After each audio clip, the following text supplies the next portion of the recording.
Um, Most political pundits think that it's a trivial question, that the question of who are independent voters has already been answered.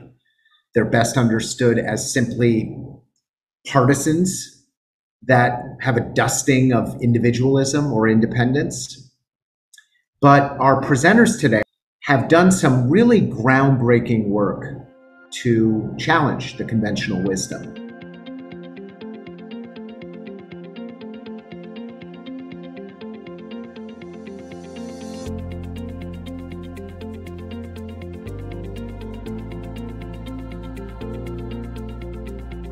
Well, it turns out that the states with closed primaries have about 15 to 20% fewer independent voters than states with open primary states.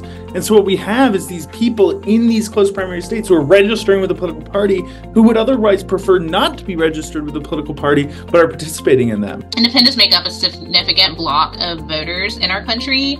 They want to have a say in our elections. They are eager to participate in the primary election process. And you're closing out a large number of young voters and also voters of color by not allowing those independent voters to participate in those primary elections. Because we don't trust independents who say they're independent, right? And so we ask them how they lean. We don't ask Republicans how they lean. We don't ask Democrats how they lean. So this whole issue about how we determine independent voters and survey construction really needs a new look. Welcome, everybody. I'm John Updike. I'm the president of Open Primaries. Very excited about today's event, which is co-sponsored by Unite America and the Arizona State University Center for an Independent and Sustainable Democracy. The topic today, all of you know this, who are America's independent voters? I think this is a very important question. Most political pundits think that it's a trivial question, that the question of who are independent voters has already been answered. They're best understood as simply partisans that have a dusting of individualism or independence. But our presenters today, Dr. Tom Riley from ASU and Shumati Thomas from Change Research, have done some really groundbreaking work to challenge the conventional wisdom, to really dig in and take a look at the meteoric rise of independent voters in the country and what it means, and who are they, and what are they telling us, what are they telling the country about the state of American democracy. Before we introduce Tom and Sumati, I actually want to ask Tyler Fisher to say a few words. Tyler is the Senior Director of Partnerships and Policy and Partnerships at Unite America. He's also the co-author with Carla McComber of a really groundbreaking new report from Unite America entitled Not Invited to the Party Primary, Independent Voters and the Problem with Closed Primaries. Welcome, Tyler. Oh, you're on mute, Tyler. You got to take yourself off mute. All right. Thanks so much, John. It's a real pleasure to be hosting this event with you, Tom, and Jackie at the Arizona State University Center for an Independent and Sustainable Democracy, but more importantly, to be doing the work to advocate for open primaries across the country with each of you and with everybody that's on the call here today. I'm going to let,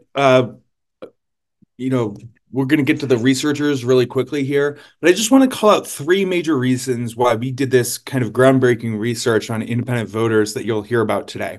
So United America Institute wrote this report, Not Invited to the Party Primary, that shines light on the 23.5 million Americans across 22 states who cannot vote in taxpayer-funded elections.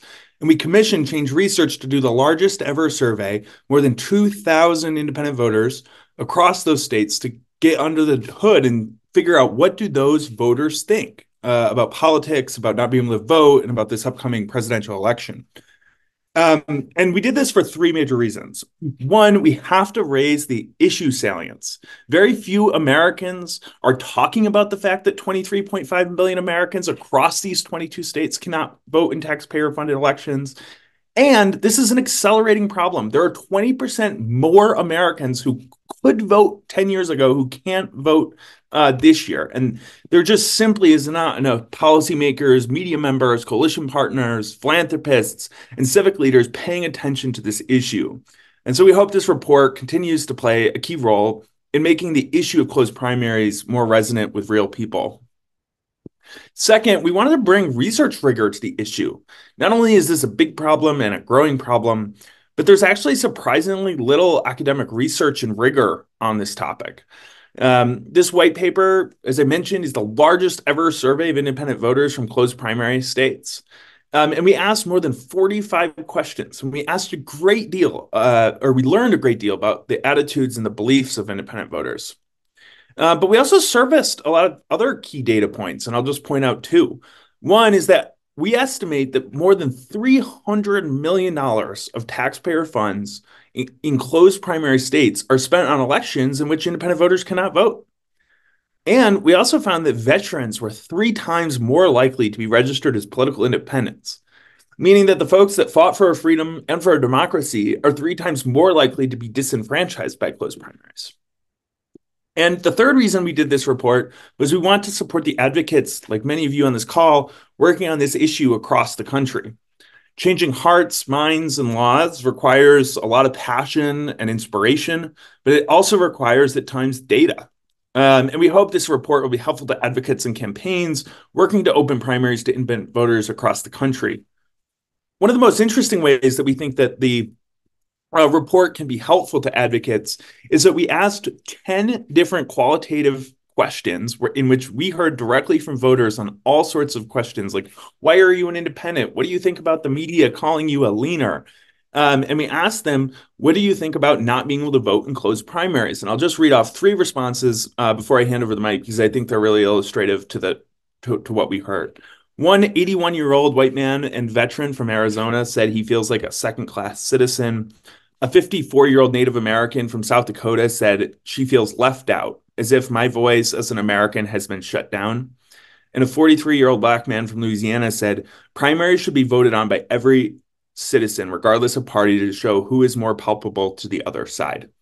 And so it is these stories and this data that we hope will help advocates, will bring research rigor to the issue, and raise the salience of the issue. So thanks so much. I'm excited for the conversation. Yeah, thanks, Tyler. I just want to reiterate what you said about this report. It's filled with all kinds of great quotes from the research. So I want to encourage everyone to read it. It's just a very compelling read. All right, let's dive into the research. Our first presenter today is Dr. Tom Riley from Arizona State University, where he's a professor. He's also the co-founder and co-director, along with Jackie Salett, of the Arizona State University Center for an Independent Sustainable Democracy. He's the author of The Fluid Voter, exploring independent voter patterns over time. Welcome, Tom. Thank you, John, and welcome to everybody, and good morning to those out west, and afternoon to those out east. I'll briefly kind of talk about some research that we've done on the independent voter over time. Most of you know that U.S. politics has been viewed primarily through the lens of the two-party structure, Republicans and Democrats. But this is changing as more pollsters, media, and even academics are looking at independents, and particularly on their outcomes for the 2024 election. But even among political experts, there remains a good deal of disagreement about how many actually independents are actually out there. Most of what political researchers use to determine how many independents is from survey data. Now, many people will think that we can just look at state registration to determine the number of independents, but for a number of reasons, that information is not very helpful. One is that some states require that you list a political affiliation and others don't. Others, a good portion of states, have closed primaries, so people have to join a primary to vote. So these different rules mean that the numbers and the state records almost certainly are not reflective of the true numbers of independents. However, we do have two good data sources to look at political affiliation over time. One is the Gallup surveys, the famous polling company, and the other is the American National Election Studies, which is kind of a collaboration of universities that has tracked independent status or political status over time. If we go to the first poll, thank you. When we look at Gallup polling, which dates back to the 1930s, the question there is asked, is that in politics as of today, do you consider yourself a Republican, Democrat, or independent?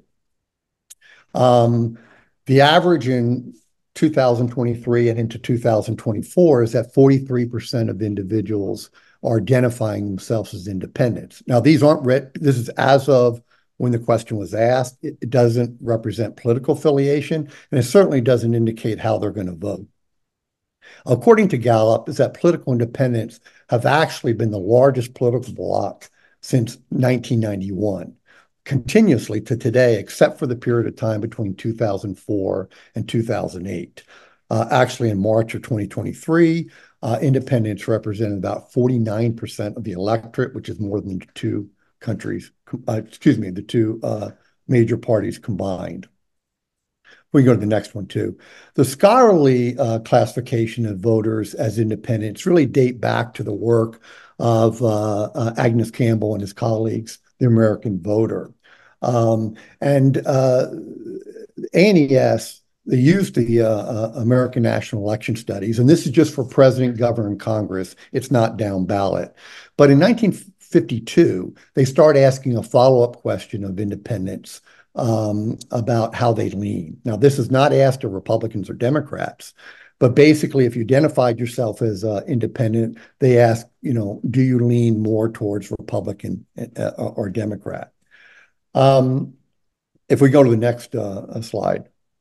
So in order to look at party loyalty, pollsters came up with this 7-point political scale, if you will, to look at from strong Democrat to strong Republicans to kind of gauge where political loyalty has been. And this was used for quite a while and is still used now, and the database is still there.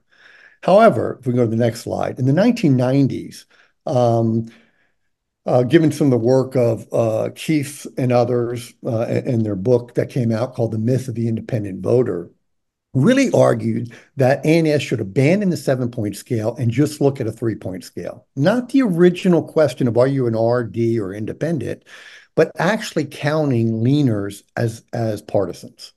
And their argument is that people profess to be independent, but when you look at how they vote in the next election, when asked where they lean, they vote the same way.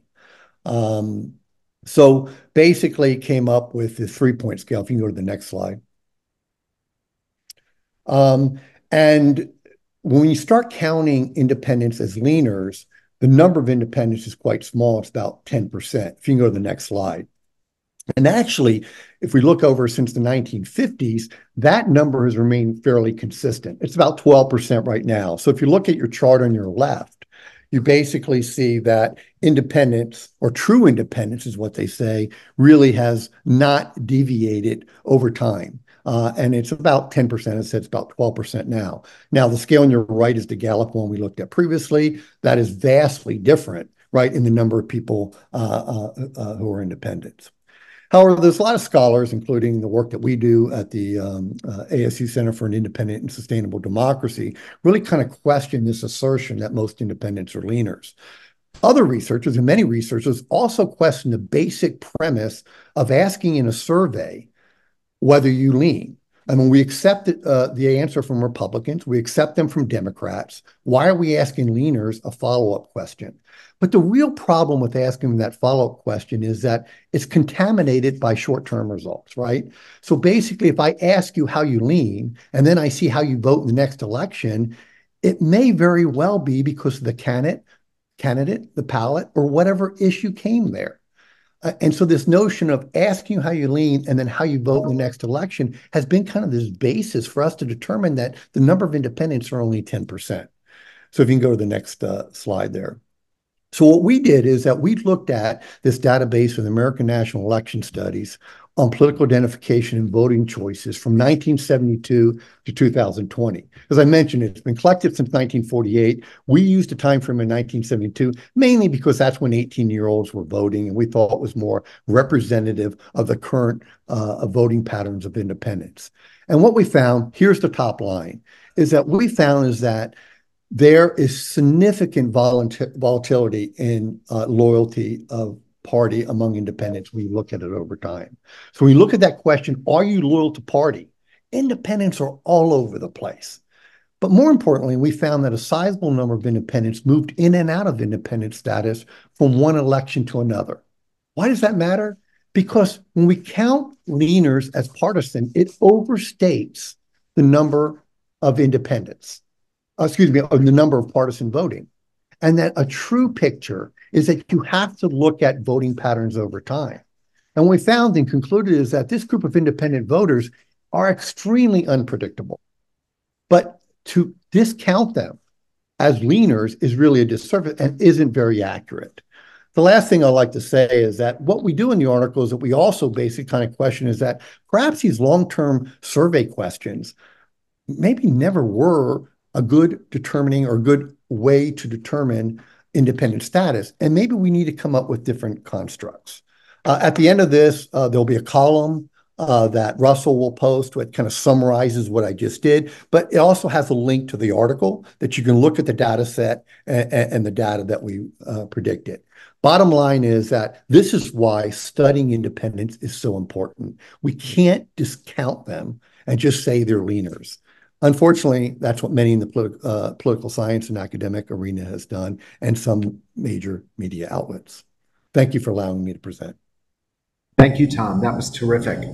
That's really very insightful to take a look at an expanded time frame as opposed to just one moment of time. Thank you for that.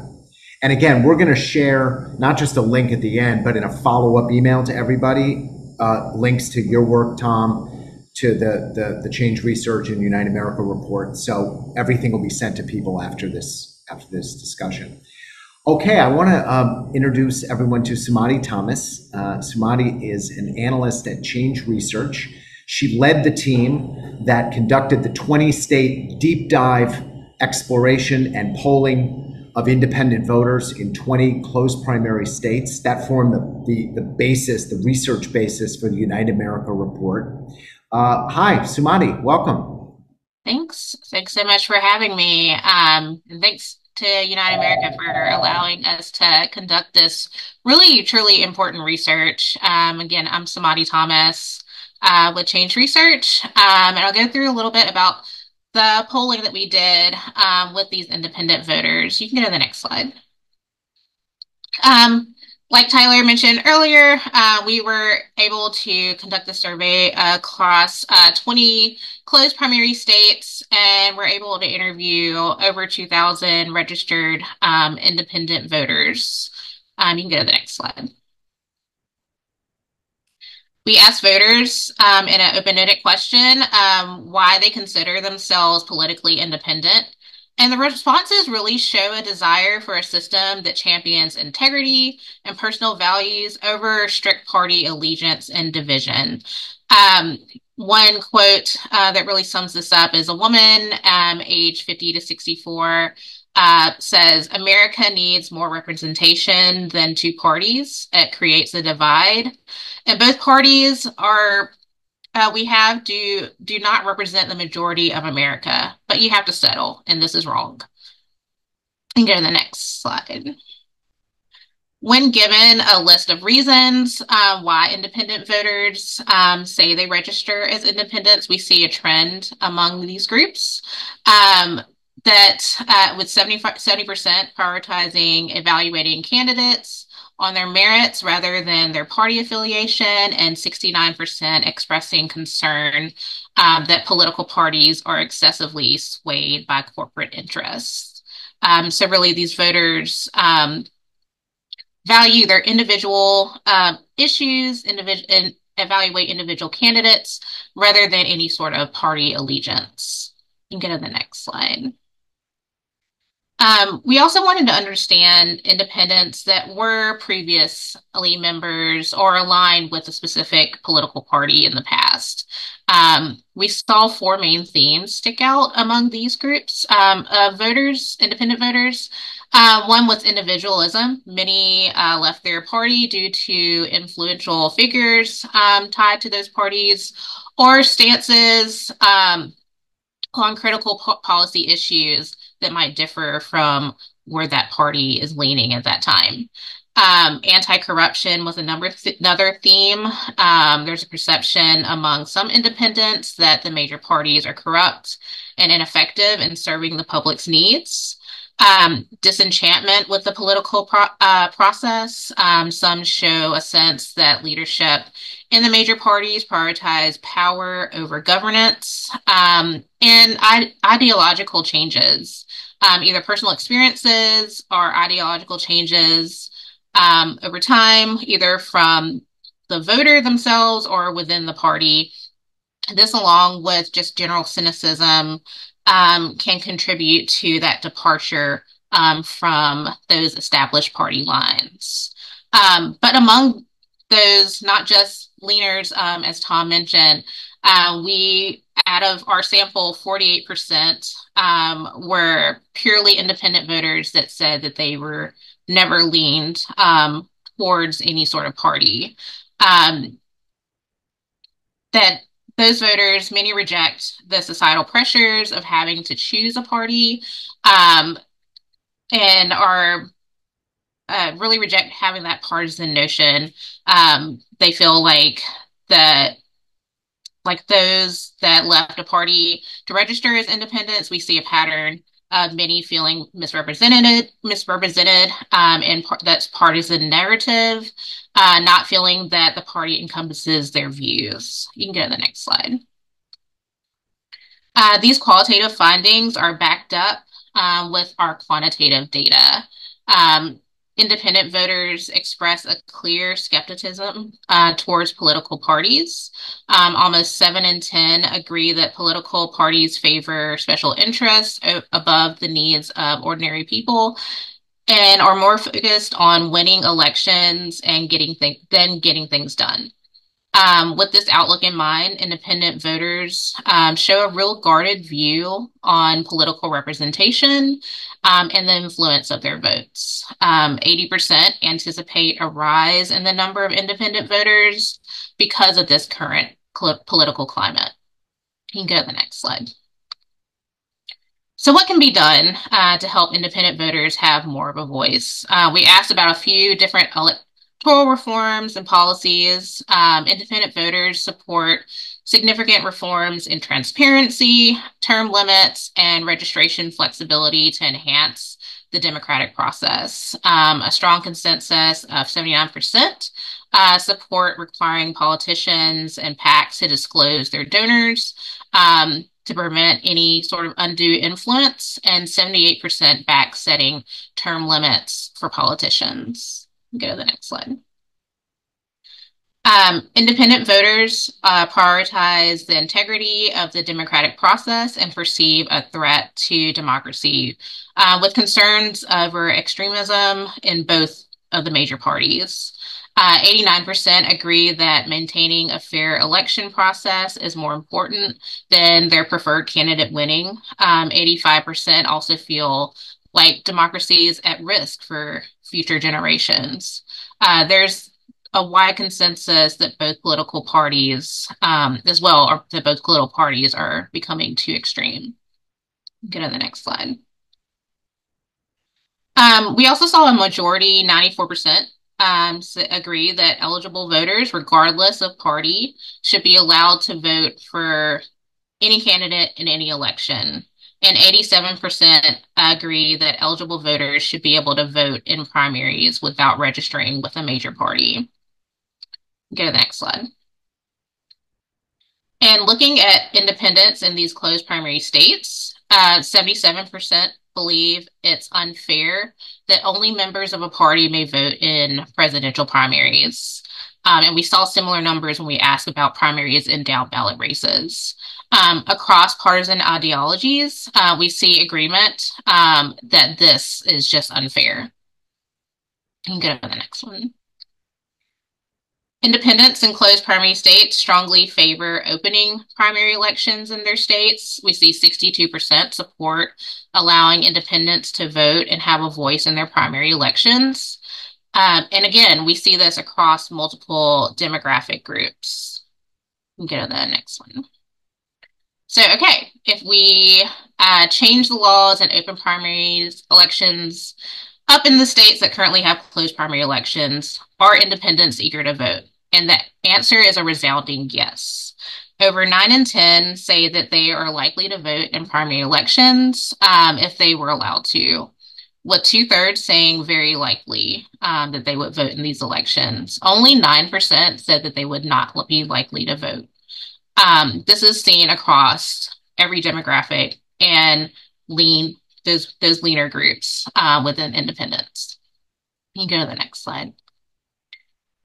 In fact, independents see these closed primaries as both voter suppression and a violation of their voting rights.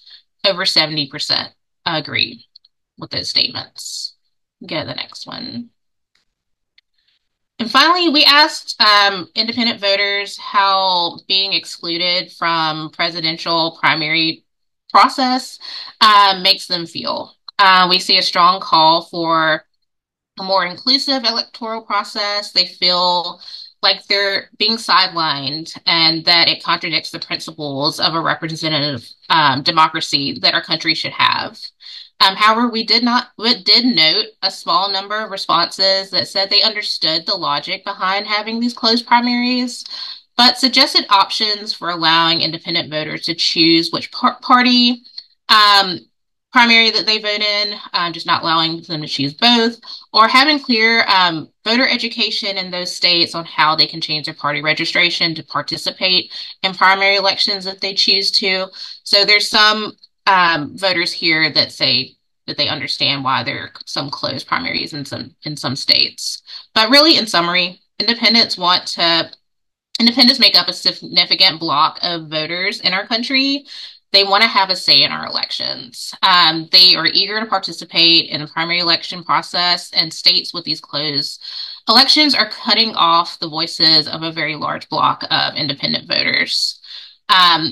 With that, I'll hand it back to John, but thank you so much for allowing me to present this data. Thank you, Samadi. That was really terrific. And, congratulations and commendations for doing such a thorough deep dive survey that unearthed such great both stories and data. It's just a great job well done. We're going to open it up for questions now. If you have a question, go to the chat, type your name, your state, and just a 1-sentence description of what you want to ask. We'll get you into the queue, and then we'll call on you to ask your question. Feel free to pose a question to Sumati, to Tom, to Tyler, to Jackie Salet, myself, to anybody or all of us as well. We're going to start it off here with a question from Catherine Cretu in Maryland about general election participation. Go ahead, Catherine. Yeah, so the question that I wrote really asks it. I'm just curious if there's any data about how many people who are registered in one party or the other are flexible still if they cross over during the general election.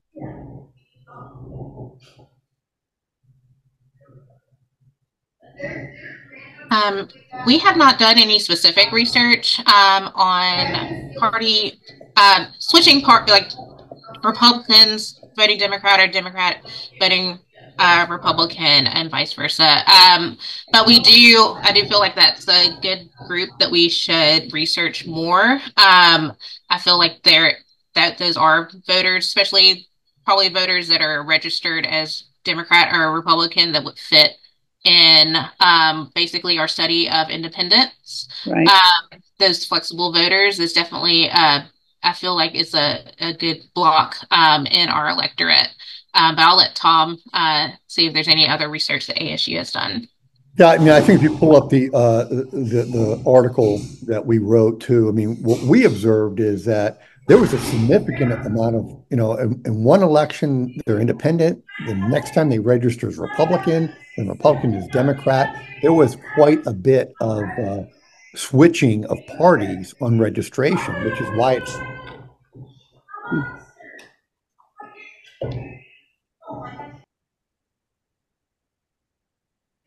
Oh, Tom, you got on mute. Sorry about that. I was going to say, if you did take a look at our article, we did observe a significant amount of individuals switching party to party, right? They were registered as independent one election. 4 years later, they registered as Republican and vice versa. So there's a considerable amount of party switching. But I'd also like to call out the current political arena. If you look at a lot of the national polls, particularly the swing states, where the Senate Democratic candidate is way ahead of the of Biden, right? There's that whole that difference isn't Republican and Democrats. Those differences probably are being observed through a lot of independents on the split ticking, right? They're splitting their ticket, right? Where they're supporting the Democratic senator, but not supporting the Democratic presidential. But I agree with Smiley that this is an area we should be looking further at. We should be looking at the number of people that are switching. And that's why I think the party loyalty was so important. Independents don't have that loyalty. They're and that's why it's so hard to predict how they're going to vote.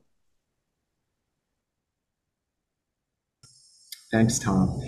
I have a great question, a big question from Melanie Moser in South Dakota about the relationship between independent voters and additional political parties. Go ahead, Melanie. John, thanks to both the presenters. It was really, really great research. I work with South Dakota Open Primaries, and I run our socials. And one of the main comments just from regular folks is, hollering at the independents to back off, join a party if they want to, or start their own party. And, I'm just curious about how that fits, if there's any research around independent voters and a desire actually for alternative parties. Are they different than Green Party people and libertarians? Are they really just on the spectrum of, red to blue and are happy with that, but not really? Is there a potential for, some sort of engagement around this? Can open primaries help this? I'm just rambling on and on. These are all my questions. I'll go off and get your response. Thanks. I think I'll just jump in. I think that's an excellent question. When we refer to independence, it's usually a small I. And I think because independents represent across the political spectrum, when we look at hot button issues, it's really hard to how you're going to corral a bunch of cats together when they have so different views on a lot of issues of immigration, jobs, inflation, gun control, et cetera.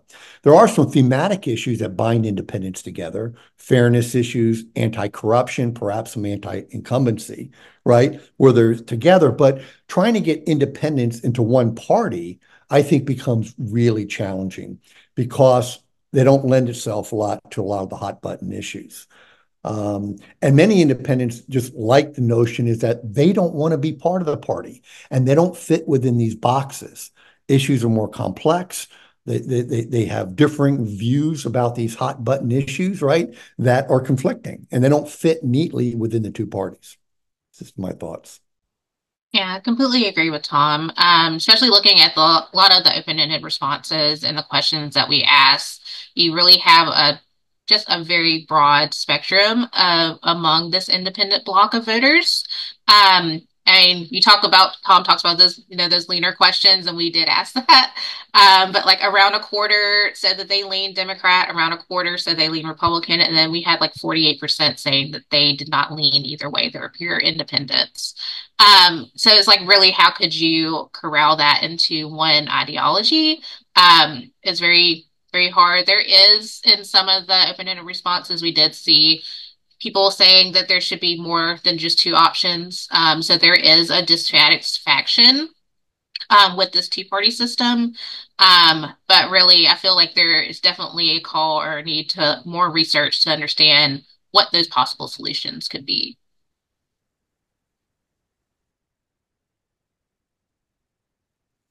Great. Thanks, Sumati. Thanks, so much. Tom. Thank you both. Oh, good. I want to go to Jackie Salett now in Arizona, who has a question for both Tom and Sumati about new definitions of fairness. Go ahead, Jackie. Thanks, John. And great to hear your presentations, Tom and Sumati. This is kind of maybe a qualitative or a slightly interpretive question to the two of you. But I was thinking about the extent to which, for so long, the idea of bipartisanship equaled nonpartisanship. In other words, that was the mechanism or the framework for establishing fairness. And I see that as breaking down. I know Tom and I, and the work that we've been doing at ASU, are seeing that breakdown. But I wonder if in the work that you're both reporting on today, is there like a new definition or a new sense of a standard of fairness that is coming into being in connection with the rise of independent voters? I will say that one thing I do want to point out is that we also did a voter analysis of these independent voters across these states. And there's a large number of younger voters. There's also a large number of Hispanic voters that make up this independent bloc. And so in these states where there are closed primary elections, especially if they're in an area where down ballot, it might be more partisan leaning. So really waiting till the general, you don't really have a big say on who's winning that election. If you're locked out of the primary, you're closing out a large number of young voters and also voters of color by not allowing those independent voters to participate in those primary elections. So I feel like that's another layer that adds to the unfairness when you look at closed primary states, is that you're basically closing off the voice of many voters just because they're not registered in a particular party. Yep, I agree wholeheartedly.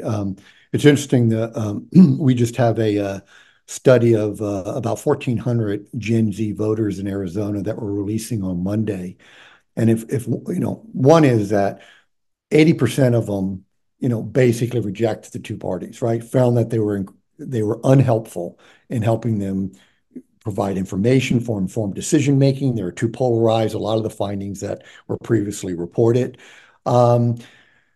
And a study we did a year ago of Arizona voters, we found out that 80% of Republicans, Democrats, and Independents, and this was also for the Gen Z study, basically, we're calling for open primaries, right? And that it was a fairness issue. And it was a fairness issue not only with independents that were very strong, but also Democrats and Republicans at equal, non-significant levels, which I think is pretty amazing.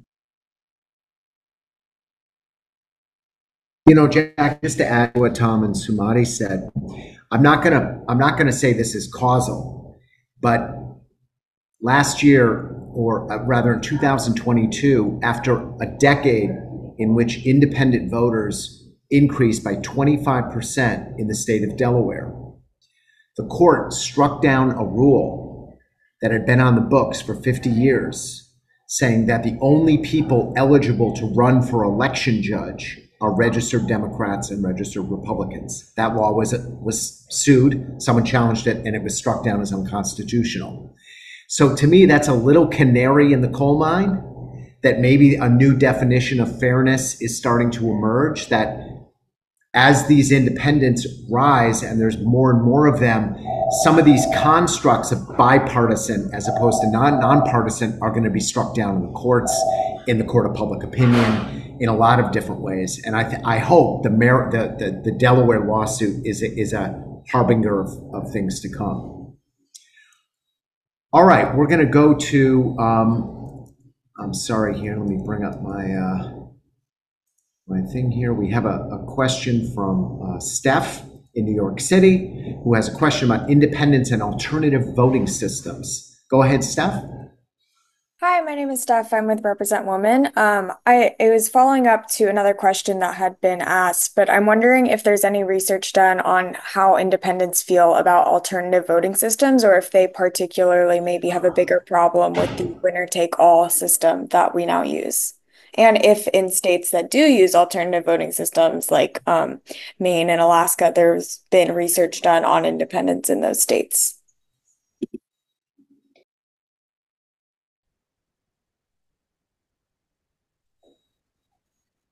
I'm happy to jump in, John. In this survey in particular, we did not survey on whether independent voters are more likely to support election reforms like ranked choice voting or proportional representation or other election reforms that people may be asking about. But we did ask about issues other than open primaries themselves and whether or not people would be willing to support them. And I'm just trying to pull up the data because I think we often think about primary reform as opening primaries to independent voters.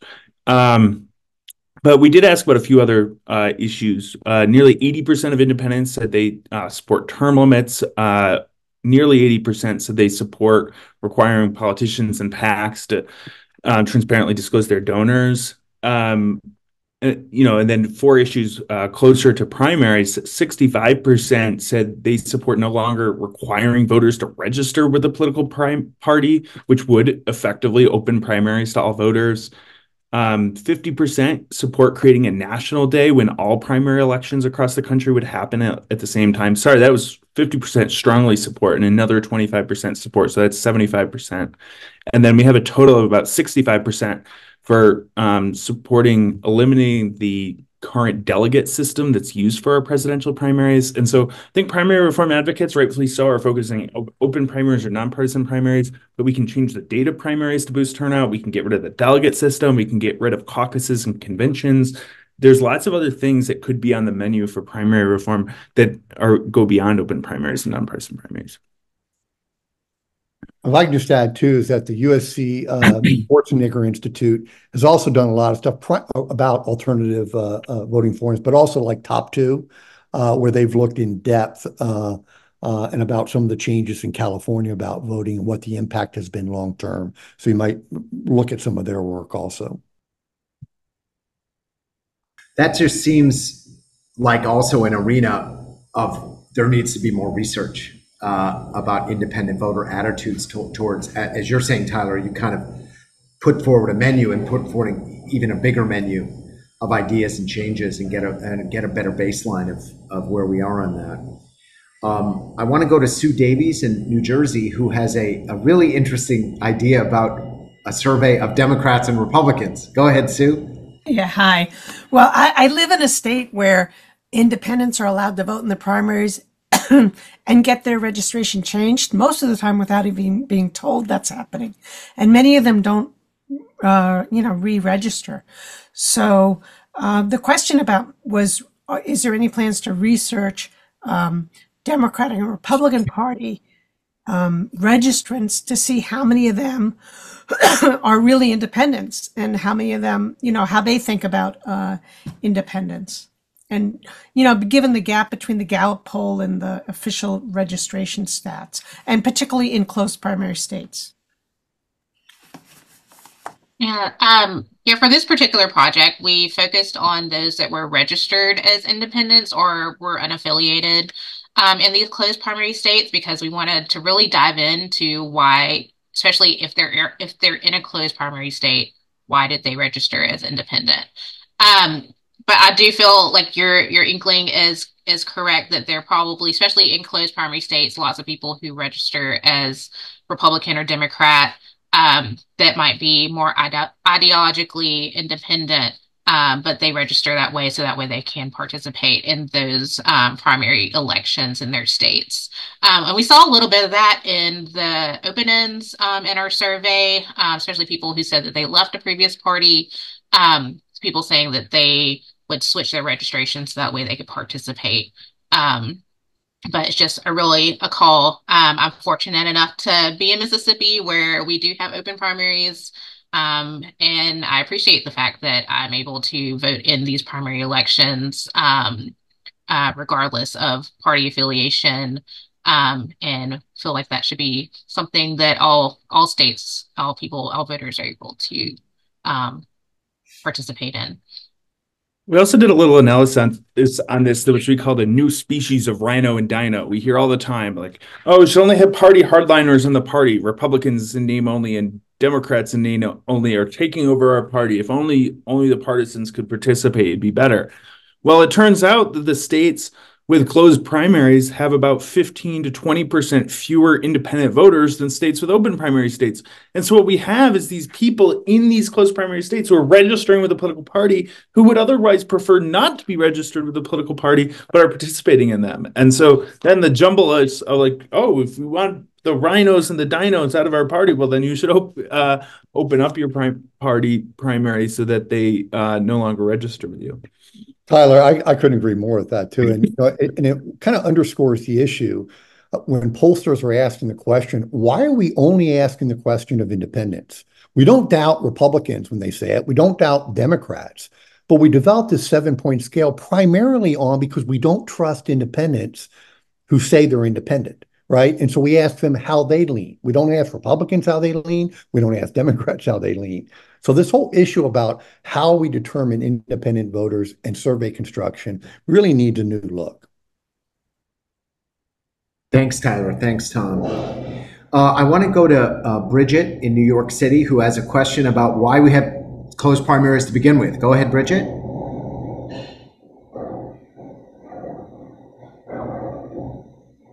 Sorry. You still there, Bridget? Oh, there Yes. you are. Okay. Can you hear me? Hi. All right. Yep, we can hear you. I did miss the beginning, so maybe you covered it. But when did we pass laws that say, nope, you have to be registered for a party in order to vote in the primary? And why? Why did those laws get made? Well, it really stems back to the early 1900s and even the late 1800s, right? For a long time, actually, we didn't have primaries. Primaries are not in the Constitution. They're not in most state constitutions. There's this idea that, oh, we must have primaries. That's not in the Constitution. The idea that we must have partisan primaries is also not in the Constitution. For a long time, the nomination of candidates from president all the way down to local offices happened in smoke-filled rooms with party bosses, and only party leaders could participate.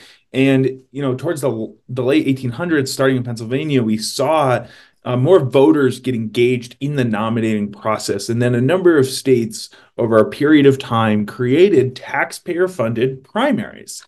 But when that happened, many of the states prohibited independent voters from being able to participate in these primaries. So it's not the case that we used to have primaries and then they were open to independent voters and then one day they got closed. If anything, the trajectory, and we're seeing this in Colorado and Maine, and there's advocacy happening in Pennsylvania and New Mexico, the trend has actually been towards opening primaries, but they really came into being in the early 1900s. And I like to say that the reformers got the problem right and the solution wrong. And here we are 100 years later, and this is the group carrying the baton to get to even more fully open and participatory primaries. Thank you. It sort of saddens me, but it makes sense. And I think you're right that given the state of the Republican Party, that they would be pushing for closing even more. Thanks, Bridget. Thanks, Tyler. Want to go to two people. David Cherry has a question about the rise of independent voters within communities of color. And then I want to go to Craig Franklin, who has a question about presidential primaries and incumbent candidates. But let's start with David Cherry.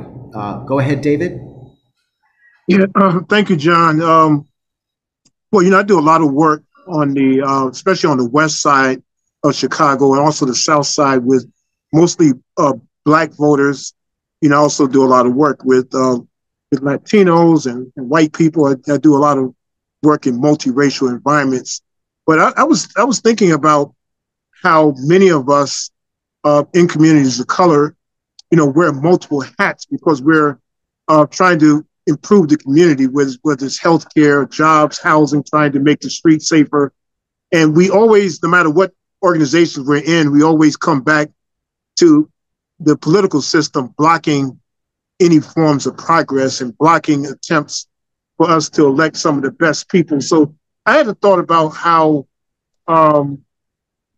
what amounts to voter suppression that the two parties engage with, how it impacts the ability of just trying to make our cities, states, and country better, and how, and maybe if you have any research that shows how communities of color have become more independent because they simply want, we want to see our cities get better. We want to see our states get better. We want to see our countries get better. It's not for any personal issues, but mostly is how can we use the fact that we're independent to find the best candidates and the best solutions for the many crises we face in our society. Yeah, thank you so much for that question. One thing that we did see, like I kind of alluded to before, is that we did a voter analysis of what these independent or unaffiliated voters look like across these 20 closed primary states. And we did see that the ethnic makeup just is of independents in these states are less white than Republicans in those states, and a little bit less diverse than Democrats in those states, but still Hispanic independents especially make up about the same number of Hispanic Democrats across those 20 closed primary states. So it is a group that is growing in diversity compared to some of the other parties. So it's definitely something to keep an eye out, and especially as thinking about just these closed primaries, it's really blocking the voices of many of these voters from being heard. Yeah, I'd say a few other things to David's point that came out in the research.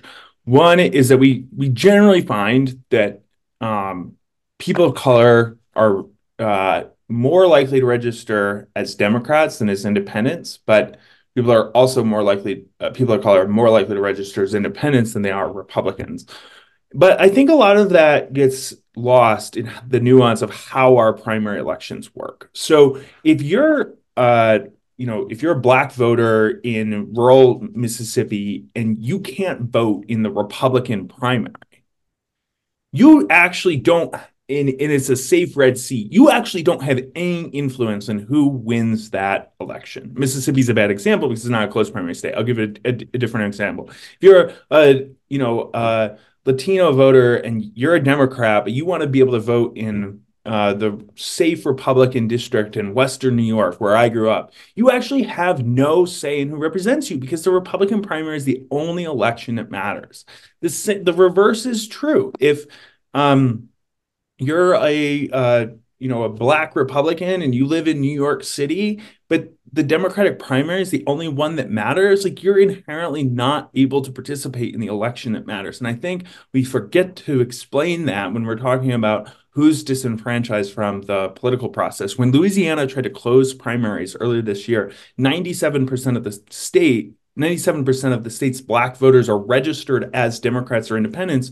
The impact of closing primaries to only allow for partisans in statewide elections would effectively disenfranchise that population from deciding who gets to go on and represent the state statewide. And so I think that we have to be able to be attentive to that kind of nuance in the primary policy.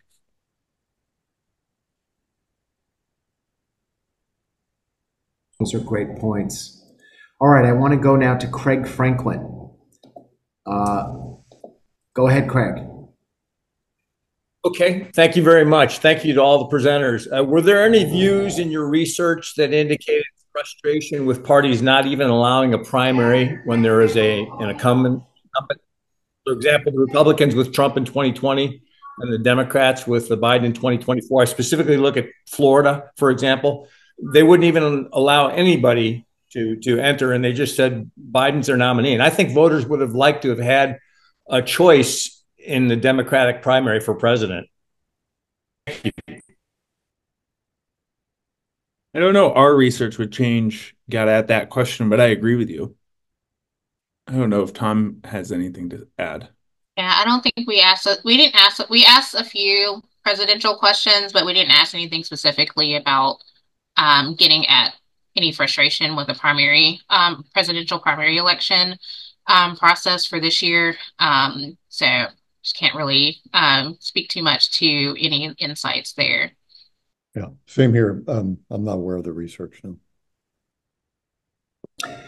Just to add my 2 cents, Craig, I think it's a question that needs serious research, because the presidential primary is in some ways an example, if not the biggest example, of the misalignment of primaries in our country. Here they are, taxpayer funded, taxpayer administered. We the people, run them, and the parties are completely in control of who is allowed to run in those primaries and who's allowed to vote in those primaries. So publicly funded, privately administered, and they administer them in the most undemocratic way, both to voters and candidates. And that's becoming more and more of a problem in the country, and I think needs much more exploration about what to do about it. All right, we are gonna go to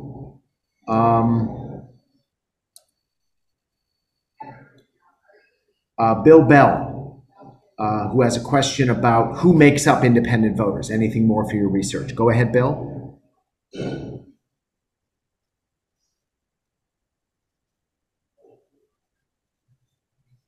Bill, you still there? I think we might have lost Bill. I think we lost Bill. Okay. A question from Kim Klein in Florida about Florida. Go ahead, Kim. Oh, you're on mute, Kim. Got to take yourself off mute. Sorry. Yes, I'm an independent NPA candidate in Florida. So I'm particularly interested if that was one of the states that you focused on, one of the closed primary states that you focused on, and if there was any information about Florida that might be particularly helpful to those of us that are running as independents and trying to rally some excitement among independent voters here. Florida was one of the states, but I do not have that currently in front of me broken out. Okay. But it definitely was one of the states that we researched, and this is part of this research that I presented. But just trying to think off the top of my head, some of the things that I saw from Florida voters, just really that there's a real sense that these voters want to participate in their primaries. They want to have a voice. So, I know there's this feeling that independent voters are less likely to turn out.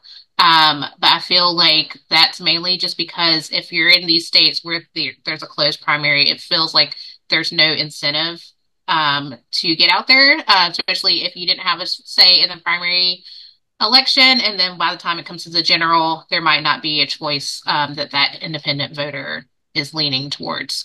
But definitely I would love to, do a little bit more research and focus in on Florida and look into more of what independent voters in Florida are thinking. And especially just being a Southern girl myself, I love diving into seeing what voters think in Southern states about various issues.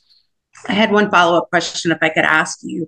Is it okay if I use some of the questions from your polling questions in an informal poll I don't know if that's, I don't, as far as proprietary, I don't know what the issues are with that, but we're a low budget campaign. So I thought that maybe being able to use some of your polling questions on like a Survey Monkey type poll might give me some better idea about voters in my district.